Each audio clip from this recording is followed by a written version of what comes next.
And I spoke with Governor McMaster of South Carolina this morning as well.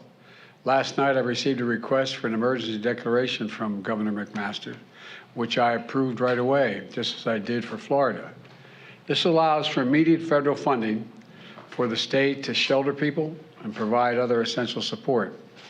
By approving it early, ahead of the storm's landfall in South Carolina, we can get supplies in and provide shelter if necessary. My message to the people of South Carolina is simple. Please listen to all the warnings and directions from local officials and follow their instructions.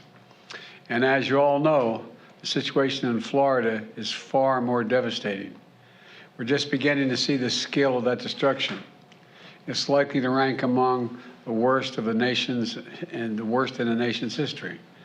You'll have all seen it on television, homes and property wiped out. It's going to take months, years to rebuild. And our hearts go out to all those folks whose lives have been absolutely devastated by this storm. America's heart is literally breaking just watching people watch it on television. I just want the people of Florida to know we see what you're going through and we're with you. We're going to do everything we can for you.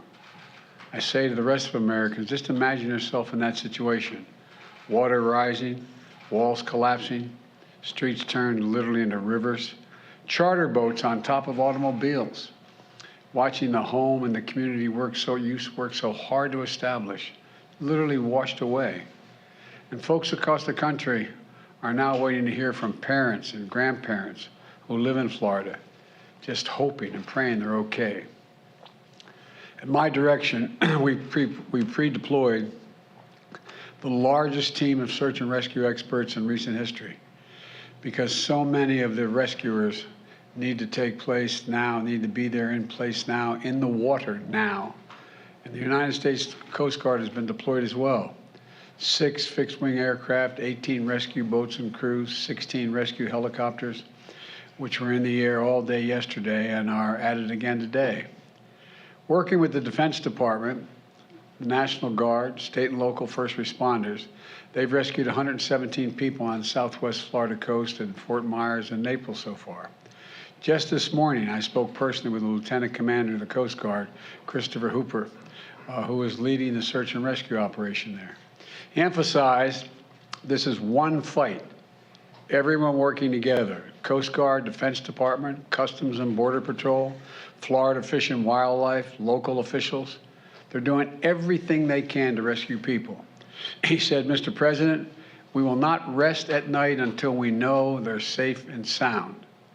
He talked about how they rescued a 94-year-old woman who had the courage to be hoisted up onto a helicopter, the wind blowing, and as well as a 1-month-old baby.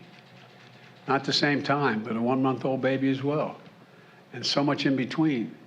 He also spoke to aviation survival. I also spoke to aviation survival second class technician, second class, Zach Lesh, who described how difficult the decision is for people to leave everything and come to safety.